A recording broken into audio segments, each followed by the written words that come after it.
What the freak is up, my curious souls? My name is Tiana Hallams, and I am the proud founder of the Fearless Fulfillment Podcast. I'm a passionate enthusiast of life, and my main goal is to live and help others live their most aligned and fulfilled lives. Everyone needs a personal hype woman that's brutally honest and pushes you to be your best. And that's me, mofos. I don't care if you're a woman, man, cat, dog, fish. You deserve to live a life that you design. In this podcast, I help you to take control of your life. I use profanity. I push you to challenge what you've always known. And my hope is that we can evolve and grow together. Aloha, and welcome to another episode of the Fearless Fulfillment Podcast. This is actually my first ever. I kind of started this series probably a couple episodes ago, but I wanted to fully introduce this new S&S podcast series that I'm going to be doing for the rest of my podcasting days. I wanted to up the amount of podcast episodes that I uploaded a week. So I went from one podcast probably a week to a month. Honestly, I've been very inconsistent, and I have now made it a goal of mine to upload 2 podcasts a week, and they're not going to be full on hour and a half long podcast episodes or 45 minutes or however long my podcast episodes have been.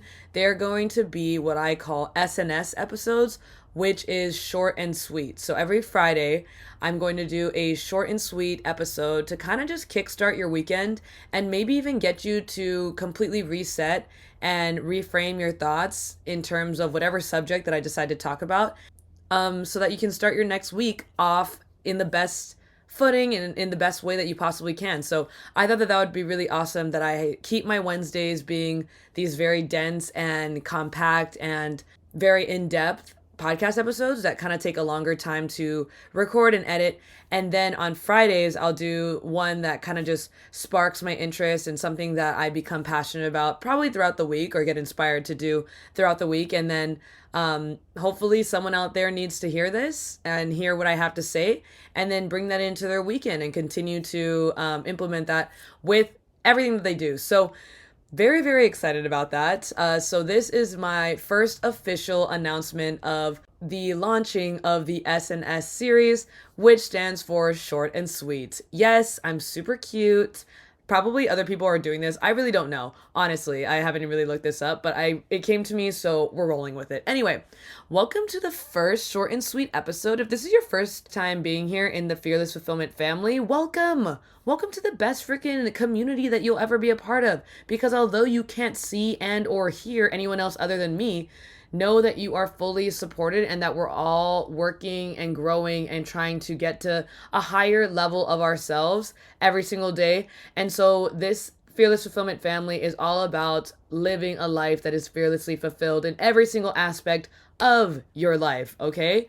My name is Tiana, and my 2 love languages are quality time and physical touch. And since I cannot consensually give you a massive hug right now, just go ahead and feel a magical hug through the speaker that you're listening to me through.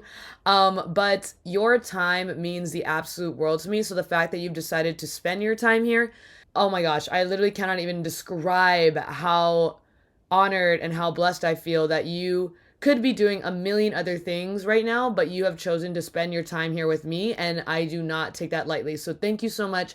I love you, and let's dive deeper into this podcast episode. This S&S podcast episode is going to be all about kind of the generational difference between Millennials and Gen Xers, specifically in regards to relationships in general. So I recently saw on TikTok this older gentleman kind of coming on TikTok and saying that love is dead, and that with the millennial age, there's so many people getting divorced and leaving relationships, long-term relationships, just leaving in general. And they kind of were saying that millennials are so quick to leave and so quick to get out of relationships, and they're not willing to stick it out and really go through those hard times with their partner.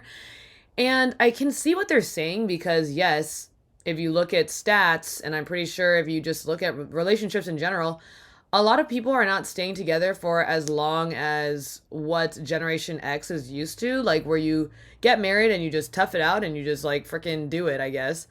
But I think the reason why people are not staying together as long or putting up with those things or toughing it out, as they may say, because I feel like our generation is now more geared towards mental health and setting healthy boundaries and making sure that if your standards are not met, then you simply leave.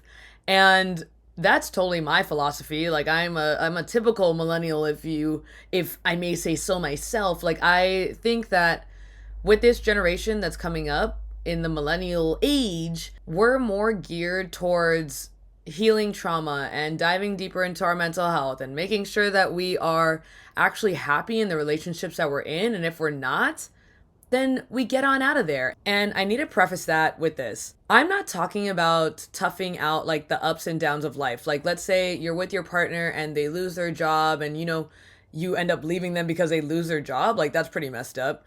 I'm saying that in those circumstances, you're in it for the long haul with your partner when it comes to the ups and downs of life that life throws at you randomly. Like it just occurs. Like you have these giant life events that happen that are not always going to be super high points, but you're there with your partner through it all. Like you're going to go through family passing away, God forbid. You're going to go through maybe a career change, a move, something that pushes you both out of your comfort zone and you want to just deal with it together. And that's totally different, folks. I want to emphasize this point so hard right now.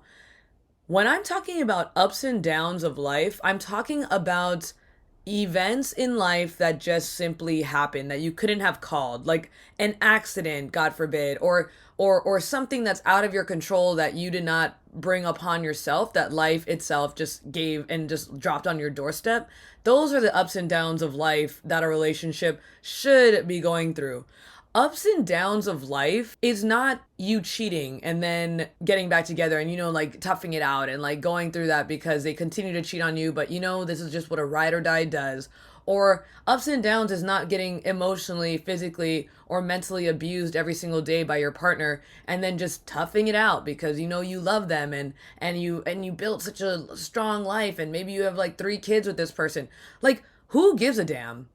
If your partner is the cause of the downs in life, then those aren't the quote unquote ups and downs of life. Like that's just your partner being a D-bag. If they are currently taking out their issues and their emotional problems on you, that's not a down of life. That's not just like you having to quote unquote tough it out because you want to be with this person and you want to be with them through the hard times and the good times. No. If they are physically always causing the hard times, then you gotta leave. Like, what? But I feel like with Generation X, if you weren't happy in your marriage, you stuck by your man no matter what, or defying marriage in general and getting a divorce is the biggest sin ever, and you can't leave your spouse because you made a promise. No. If I marry somebody and they end up for some reason, I have no idea why this would happen, but they do like a giant 180 turn and they become the worst person I've ever known. And they start to mentally, emotionally, or physically abuse me. And they're always taking out their trauma on me. And they're always making them being in a bad mood my fault. Like I'm divorcing their ass. That's not something that I'm going to tough out. And I don't think anyone should. So I was having this conversation with a couple of people just recently about Generation X and Millennials' outlooks on relationships. And I feel like there's a couple concepts that I just wanted to touch on really, really quickly. We can also do another podcast episode about relationships later on. But I think one of the aspects that has millennials leaving relationships so quickly is because sometimes you just simply outgrow a person. If you no longer want the same things as the person that you are with and they're not willing to change and they're kind of set in their own ways, then you're not going to have someone or you're not going to have a partner that pushes you in the right direction anymore because you guys both want different things, and that's totally fine and you can part amicably from that. And that actually makes the breakup a lot harder because it has nothing to do with them as a person, but it has everything to do with your folks' future. But that's a whole nother podcast episode that I could dive into. But if you outgrow someone and you have a growth mindset and they kind of have a stagnant and fixed mindset, then because of that, that's going to cause a strain on your relationship. And unless you're okay with them being just like a sack of dirt in the ground, like you're never going to really embody a fulfilled life, because you want someone that's going to inspire you if you have that growth mindset. So if you have someone that is a loaf of bread, then you really need to move on. And I feel like that's why millennials also leave relationships nowadays, is because our outlook and our goals in life don't align anymore. Another reason why I feel like millennials leave relationships nowadays is because we're now in this phase that we understand that we shouldn't settle for anything less than something that makes us truly fulfilled. I was talking to a flight attendant recently, and she went through a separation with her partner for a little bit. They ended up coming back together, and they're still married to this day. But she was talking about how when they separated, they really had a chance to kind of take some time for themselves and determined individually if this relationship was worth fighting for, or if they were trying to make something work that simply didn't work and will never work. And I think that's really big. And I think that's a question that we should ask ourselves all the time about our relationships, is if this is something that is worth fighting for and worth, having these tough conversations for, or if you've already had those tough conversations and nothing is changing, then what is the point? You need to leave. This is no longer serving you. It's no longer serving both of you. I'm pretty sure if one person is unhappy, the other person is not going to be that happy. So it's no longer serving either of you. So it's time to, unfortunately, separate and move on to different phases of your life. And that's A-okay as well. Another aspect and another reason why I feel like our relationships don't last as long is because, let's say someone does say that they're going to change, right? It's all about determining how long are you willing to wait for that person to quote unquote change. Like, is there a timeline now? Is there a countdown for that change? Do I have to see an immediate shift in your personality? Do I have to see an immediate shift into who you are? Like, how do we measure growth and change within the partner that we choose, right? Like, how does that work? I still to this day have no idea. But if you are going through some hard times with your partner because of toxic behavior that they have and that they continue to lash out at you about, then when are you going to finally put your foot down? Like, when is the moment and what is the point in which you are not willing to go past it? Like, what is your boundary? And I feel like for Generation X's purposes, they didn't really have very set boundaries because that's too emotional. I don't want to think about that. I don't have time to think about that. I'm all about grind, grind, grind. I don't want to do that. But we're kind of more so in this phase of, what do I want and how is this relationship serving me? So I feel like figuring out what your non-negotiables are and figuring out what your boundaries are is something that millennials are better than Generation X's at doing, because we're not as set in our ways yet. We're still learning, we're still growing, and we're kind of embracing this growth mindset that wasn't really around when they were going through their ups and downs of life that they were going through. So I think that's a big advantage that we have, is that the internet and social media is way more prevalent in this day and age, which means that we're exposed to more knowledge and more things. But also at the same time, it's a double-edged sword, because sometimes we're overexposed and then it gets overwhelming, which is a whole nother podcast episode, but we're going to stay focused here, people. And the last thing that I'll say of why I think that millennials don't stay in relationships for as long as Generation Xers now is because of this very important question.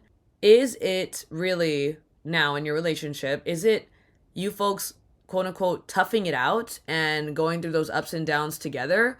Or is it you allowing toxic behavior to continue in your relationship? And I feel as if in Generation X's point of view, they didn't really put their foot down when it came to toxic behavior. They kind of just swept it under the rug, or just wanted to stay with that person because they were pretty afraid of change, or they have built a family together so they didn't want to leave. And I totally understand that. And I don't understand that. But that's something that I will never understand, is having a family and then like trying to work it out, or trying to figure out if you want to leave. I bet it's incredibly, incredibly difficult. But I feel like in nowadays age, it's less frowned upon, like divorce is not as big of a deal as it was in the past, I feel. And because of that, we're kind of allowed to assess our partners and to try and figure out if this is what we really want. if we go completely separate ways and we're no longer in alignment with each other, then we no longer feel trapped in that relationship and in that marriage or in that whatever long-term 11, 12-year relationship. We don't feel like we have to stay with that person anymore. We feel like we have the choice to either continue or to not, you know? And that's something that I feel like Generation X never had the chance to experience, and that makes me really sad. But at the same time, I feel like that's why millennials don't stay in relationships for as long, you know? In conclusion of this episode, all in all, culturally, the way society is moving anyway, like the direction that we're going, is kind of allowing, in my personal opinion anyway, is kind of allowing people to actually address their emotions. Like back in the day, I feel like majority of them had to suppress their feelings because feeling anything was considered weak, and they would probably be judged if they confided in people or tried to find any sort of help or went to a therapist. They would be looked down upon, they would be considered less than, or whatever the case may be.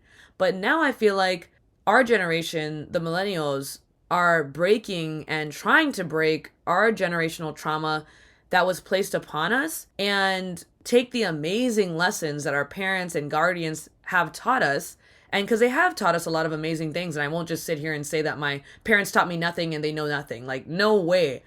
There is so much amazing nuggets of knowledge within our parents that we never experienced and that they can pass on to us. There's so many incredible words of wisdom that they can give us that we can apply to our lives so that we can learn through their experience rather than making the same mistakes ourselves. And so I'm not saying to be completely closed off to the advice of Generation X. There's no way that I'm saying that ever. Let me make that completely clear.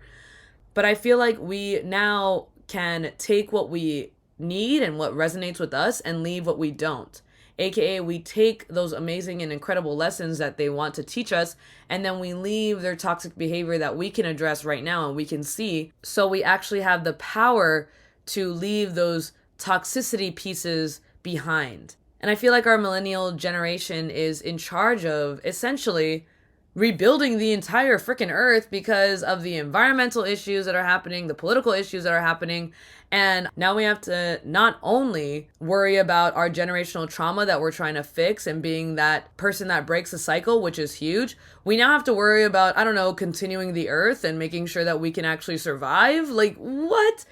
Anyway, when it comes to relationships, I feel like Generation X believes that we're pretty weak now and that we're not as strong as they were and we're not as capable at toughing things out that they were. But in reality, I think that we're even stronger because we're so in tune with our emotions and because we don't suppress our emotions and because we listen to our intuition more than we listen to somebody telling us how we need to live our lives. I feel like that's very empowering that we're able to embrace mental health issues and embrace our boundaries and embody our boundaries and uphold our morals no matter what we're trying to be pressured into doing. I feel like we are able to take the lessons from the past, shape them to what we feel is in most alignment with ourselves, and take that moving forward into the future, because ultimately it kind of falls on our shoulders to figure it all out, right? But the last piece of advice, or the last nugget that I want to share with you folks today,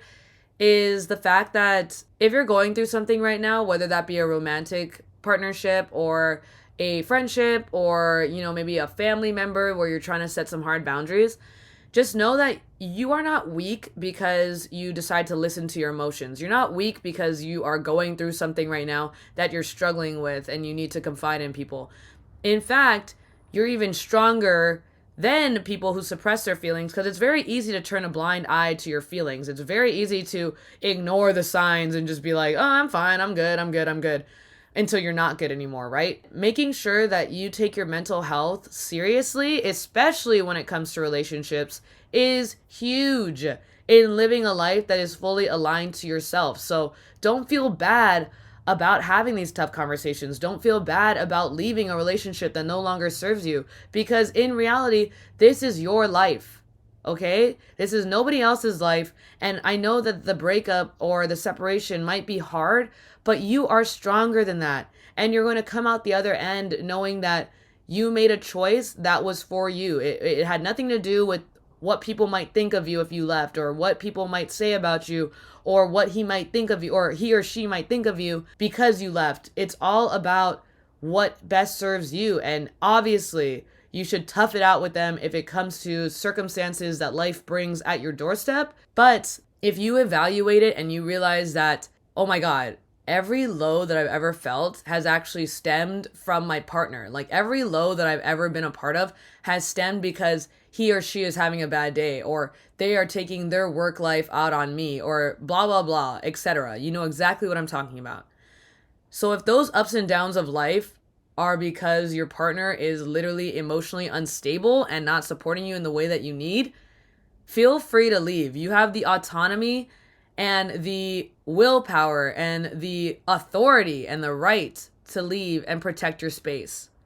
Anyway, I want to make sure that this is a short and sweet episode, so I'm going to try my best to go ahead and cut it down a little bit. But I just want to say that I love you all so much. You are more capable than you think, and I cannot wait to connect with you on the next freaking episode. In the meantime, always remember that you deserve to live a life that is fearlessly fulfilled.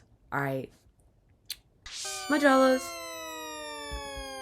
Thank you for choosing to spend your time with me today. My biggest hope is that you resonated with something here and it inspires you to incorporate it into your day, your week, your month, your year, and ultimately your life. Always remember, the world benefits when we're all operating as our most authentic, genuine, and fulfilled selves. I love you so much and can't wait to grow together on the next episode. In the meantime, get out there and live your truth.